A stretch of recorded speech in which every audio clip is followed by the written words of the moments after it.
All right, it's time to get out of our feelings and our opinions on the Tua Tagovailoa concussion last night, and let's get into the science of it all.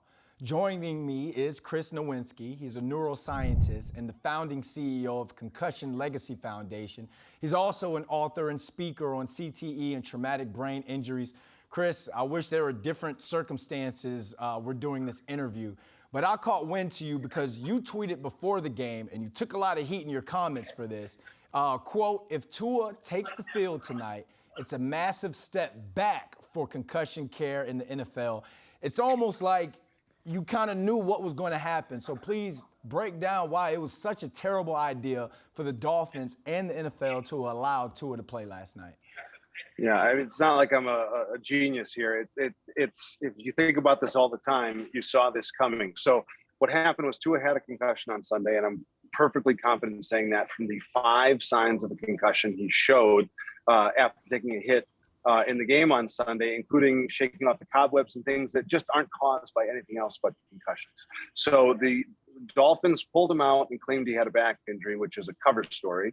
And if the doctor actually believed he had a back injury after seeing that film, they shouldn't have put him in anyway. It doesn't matter what Tua says. So I don't know what happened there. I don't know if they knew they were trying to pull a fast one or that doctor's just not qualified. But either way, he went back into the game and then they tried to pretend on Monday or Tuesday he still didn't have a concussion.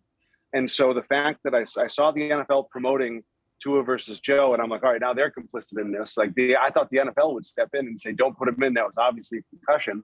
So they promote the game. So I've tweeted about it because, let's face it, every 1 out of 20 games or 1 out of 10 games, a quarterback gets a concussion. So if he gets 2 in 4 days, the whole reason we have protocols is 2 in 4 days can be life-altering, career-changing. It can even cause sudden death.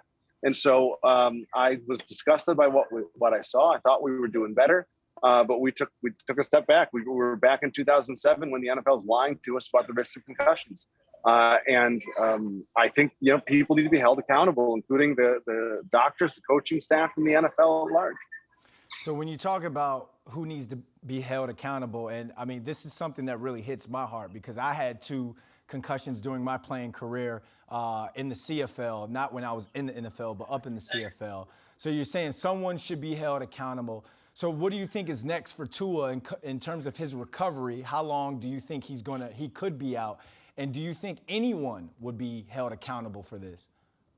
I honestly think because we're making enough noise today, the NFL is going to do a punishment theater and they're going to overcorrect and punish the Dolphins so badly that people will just be upset about the punishment and they'll forget about what happened to Tua.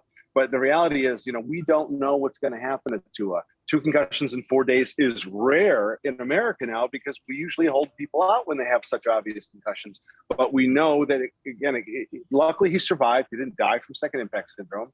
But now we just watch and wait, and let's hope he doesn't have permanent symptoms like I had when I had 2 concussions in a month with WWE that ended my career almost 20 years ago.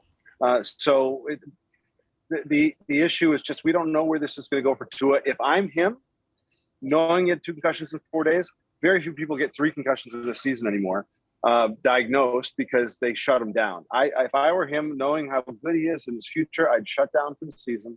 And frankly, I wouldn't go back and play for this Dolphins team because they proved they do not care about him as a human being by putting him out on the field.